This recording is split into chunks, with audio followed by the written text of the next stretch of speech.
Hello, this is June Collier from Make Your Money Work For You.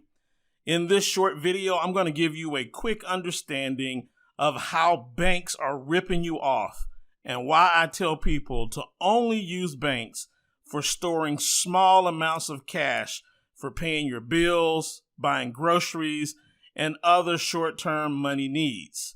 What I'm about to share with you has been challenged by some people who work in the banking industry.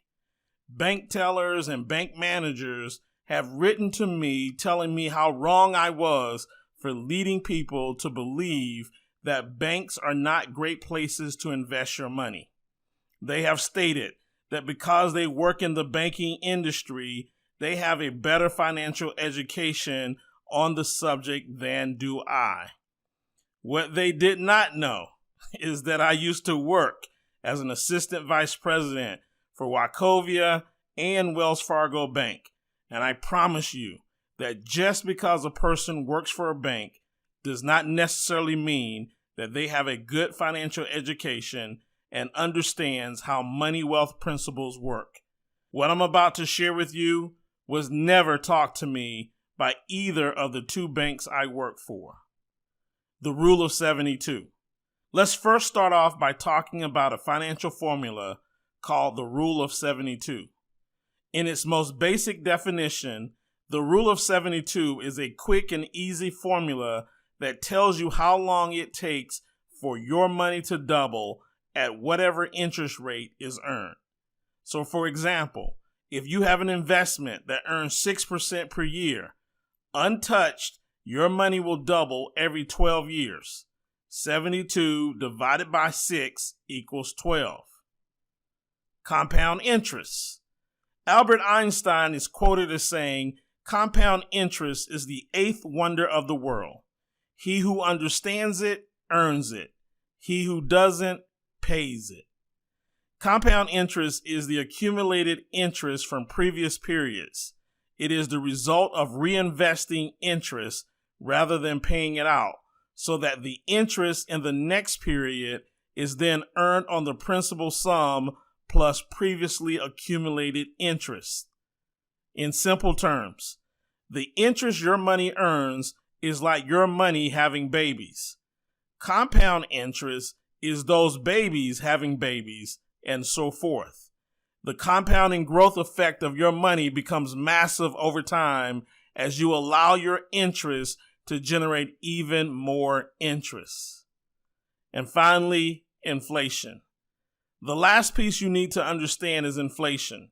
Inflation is the general increase or rise in prices for goods and services bought over a specific period of time. In simple terms, the cost of 1 gallon of milk in 1980 is not the same price as 1 gallon of milk today. The difference in price is inflation. If you had the same dollar in 1980, it would have less buying power today because of inflation. Now, with these three lessons, I will begin to help you understand what the bank does not want you to understand. Remember what Einstein said, "He who understands it earns it. He who doesn't pays it." I conducted a Google search to see what the national average interest rates on bank savings accounts were. The FDIC reports that it is currently 0.09%. That's a ninth of 1%. It's not even close to being 1%. So, now that we understand the Rule of 72, let's divide 72 by 0.09% and see what we get. We get 800 years for our money to double. That's right, 800 years. Just so you know, Bank of America offers a savings account that pays 0.03%, which doubles your money every 2,400 years. Think that's bad? Wells Fargo savings account pays 0.01%, which doubles your money, get this, every 7,200 years. Now, unless you are a Highlander immortal, you will never see your money double in the bank. But that's not the worst of it. Remember inflation? The value of your dollar must keep up with inflation. If it doesn't, then you lose on the buying power of your money. When you look up the inflation rate, you will find that it is hovering at 2%. That means $100 of groceries today will cost you $102 1 year from now. If you put your $100 in a savings account paying 0.09%, you will have 109 cents 1 year later, which means you will have lost $1.91 in buying power. If you had $1,000 in that savings account, it would grow to 1,090 cents at the end of your first year. The inflation value would be $1,002, which gives you a net loss of $1.10. If you had $10,000 in that savings account, it would have $10,009 at the end of your first year. The inflation value would be $10,020, which gives you a net loss of $11. So if you put your money in the bank, you are guaranteed to lose the spending power as long as it is being invested at rates lower than the inflation rate. Finally, let's see how long it takes the bank to double their money. Bank of America offers a mortgage at 3.62%, which doubles their money every 19.8 years. Bank of America offers a car loan at 2.99%, which doubles their money every 24 years.